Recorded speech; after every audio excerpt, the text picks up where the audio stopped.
If you thought snarky and mischievous teens were exclusive to the modern day, think again. From the moment humanity emerged from the primordial swamp, teenagers have been goofing around when they weren't being forced into the army or used as human sacrifices. Here's a look at how ancient teenagers really lived. It'd probably be little comfort to anyone currently battling through school that young people have had to battle through school for thousands of years. It's the truth though, but only if you were rich. According to Michigan State University, Egyptian children had to come from wealthy stock to receive a formal education. If so, they would go on to learn reading, writing, and arithmetic. In ancient Greece, basic education may have been more universal in the early years, but only wealthy teenagers would receive a secondary education, this time in rhetoric, sciences, and philosophy. If you were a slave or exceptionally poor, on the other hand, forget about it. One particularly important part of a teenager's upbringing in certain ancient cultures was physicality. As told by Scholastic, gymnastics was introduced to Greek society via a number of exercises such as running, jumping, swimming, throwing, wrestling, and weightlifting. Because these forms of gymnastics so well prepared Greek citizens for war, they became a central part of the Greek education system. Later, the Romans co-opted the idea of using fitness training to prepare for war, and as the empire grew, physical education became more and more crucial to the upbringing of a young Roman child. Today, the foundations laid by the Greeks and the Romans remain, which is one reason most school systems include physical education and organized sports. I would just like to say that physical education in this school is a disgrace. I mean, standing in line for 40 minutes is hardly aerobically effective. The legendary graffiti of Pompeii is pretty famous evidence that no matter what year you're in, humans have always liked to scrawl a load of nonsense on any walls they can get away with. Naturally, this goes doubly for teenagers. And this goes all the way back to the dawn of recorded history. A 2006 analysis of Paleolithic cave art suggested that much of the art in the cave, which included depictions of cave bears and lions, gory hunting scenes, random genitalia, and a whole lot more of what is pretty much pornographic material, was scrawled on the cave's walls by teenage boys.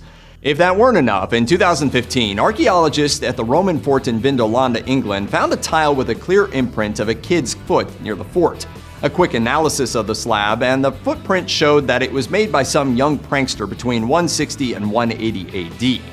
Not all the shenanigans were on the up and up, though. A Greek document dating from the year 267 AD details a contract to bribe a young wrestler into throwing a major match against a wealthier kid, with the promised payment being equal to 10 years' wages.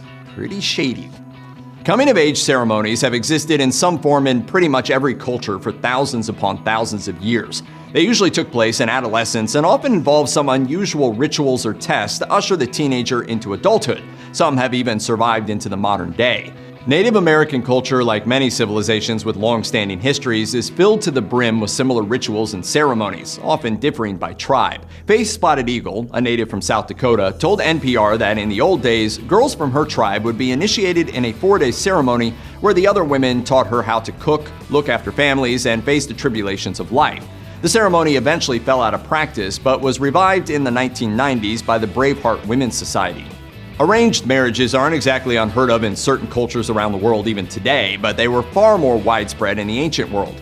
In ancient Mesopotamia, marriage was more of a business than a romantic entanglement.